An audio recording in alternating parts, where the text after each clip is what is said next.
Dear students, welcome you all for the first and second session of GST first chapter. So in this session, we are going to discuss in detail introduction to GST and also how did GST has evolved, evolution of GST. So this is what my contain of this presentation. First, I will discuss introduction, then Indian tax system, then types of taxes, and finally on evolution. So this is the learning objective and also session outcome. So let me begin with introduction. So GST was introduced with effect from 1st July 2017. So till then we did not have GST.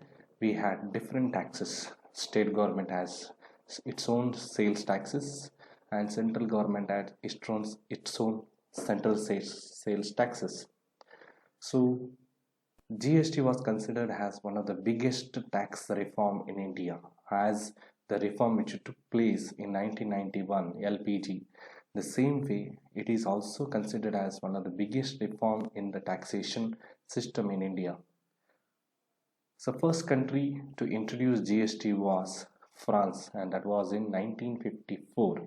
So India has introduced almost around 70 years after GST. Why GST was introduced in these countries before? Because there are a lot of advantages in this GST. One advantage is reduction of tax and another one is reduction in the prices. So at present nearly 160 plus countries have implemented GST and they are all successful. So what is the purpose of this GST is to bring uniformity in rates of taxes through the country.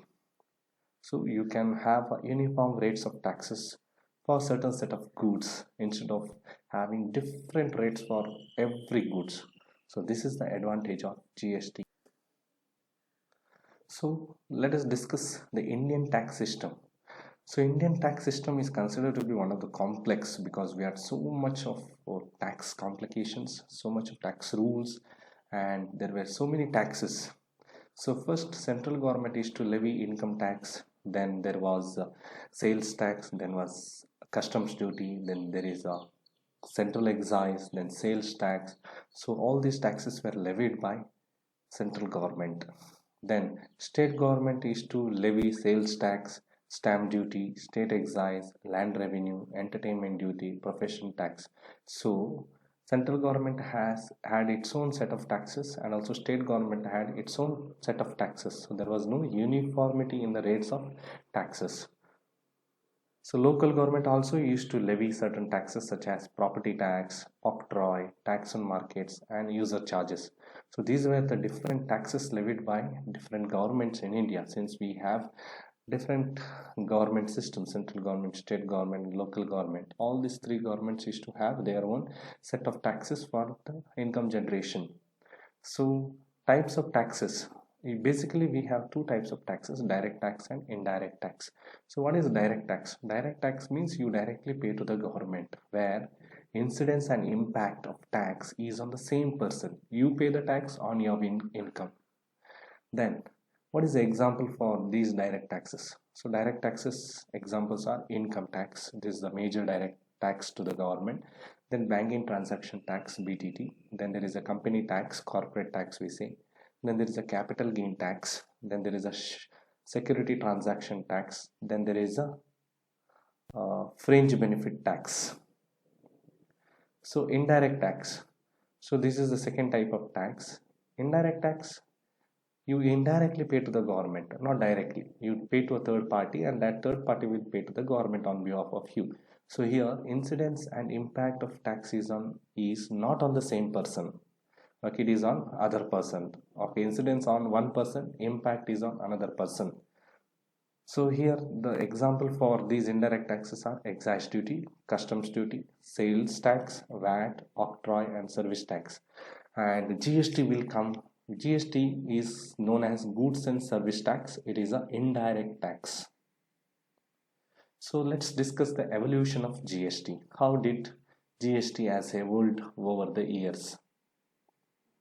So in 2000, a committee was set up to draft the GST law, which was proposed by Atal Bihari Vajpayee.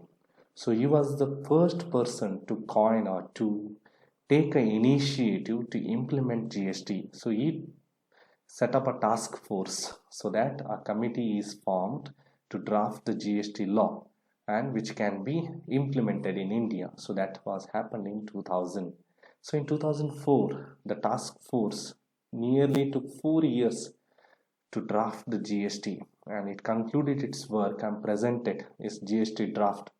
And they said that they gave a suggestion to the government that GST should be implemented to improve the current tax structure.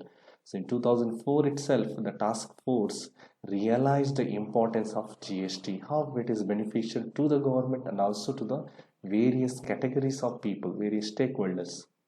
So in 2006, the government changed and Prime Minister Chidambaram proposed to introduce GST from 2010. So he proposed that from 2010 we will implement the GST. So before implementation, the work has to be done. So he took nearly from 2006 to 2010, 4 years to implement the GST. Why 4 years? Because there are a lot of things to be done. There should be a computerization work, there should be proper design of structure of GST, all these things. There should be some compromises, negotiations should be taken place, uniform rates of taxes should be implemented. So all this work has to be done. So that's why it took 4 years. Then in 2007, the Empowered Committee of State Finance Minister was formed. So it was necessary because without consultation of state governments, it was very difficult for the central government to implement the GST. So because state government had its own powers to impose the tax. So the Empowered Committee of State Finance Minister, which designed VAT, value added tax, another major tax reform in India, so was asked to come up with the structure of GST. So here all the state minister, finance minister were made the committee members to design the structure of GST. So this is by taking into account of everyone. So should not leave anyone in the country. Everybody should be included. Every state finance minister was included in formation of structure of GST. In 2009, basic structure of GST was released. So the Empowered Committee has started their work and they came up with the structure, and the basic structure was released by Prime Minister Pranab Mukherjee. So in 2010 was the target. So in 2009 itself GST was ready. So in 2010, project of computerization of commercial taxes were taken up. So one major task was to commercialize or computerize all the taxes. So if everything is there in the software, it is easy for the GST to be implemented. So in 2010, major revolution took place for the implementation of GST.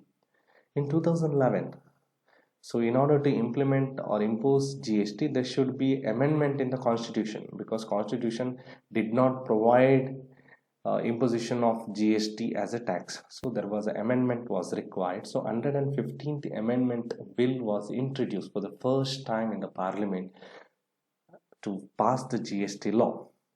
In 2012, the standing committee was formed. So even though the bill was formed, there was some opposition. So that's why in 2012 a standing committee was formed, so that the opposition's remarks, opposition's concerns to be raised and to be discussed and to be practiced or to be implemented in the GST law. So started discussion on GST. Opposition raised the concern over 279B. So what is this 279B? So 279B was a provision in the law where it says that it's a Goods and Service Tax Dispute Settlement Authority. So as per this, only there were certain provisions which were not accepted by the state government. So that's why all the state governments opposed certain provisions of 279B, that is Goods and Service Settlement Authority of Dispute Settlement Authority of India. Then in 2014, 122nd Amendment Bill was passed, so to implement the GST. So whatever the concerns that the state government had, all these concerns were resolved in 2014. Again, the implementation process was started. In 2015, GST bill was passed in Lok Sabha but not in Rajya Sabha. So only it was passed in Lok Sabha but could not be passed in Rajya Sabha because the majority in Rajya Sabha could not be. We should get the majority in order to pass the bill. So majority was not done for GST in Rajya Sabha. In 2016, amended GST law was passed in both the houses. Why it was not implemented? Because of this reason. There were again some issues in the GST Act. So all these issues were resolved, and again it was re-attempted to pass in both houses of the parliament, and it was passed in 2016, and President gave the assent. And in 2017, 4 supplementary GST bills were passed in the Lok Sabha, and in 2017, Rajya Sabha also passed the 4 supplementary bills, and the final GST implemented in 1st July 2017. So this is the evolution of GST from 2000 to 2017. Finally, GST was came into force on 1st July 2017, which was marked as one of the very major reform in the history of Indian tax system. So that's all from this session. Thank you for watching this video.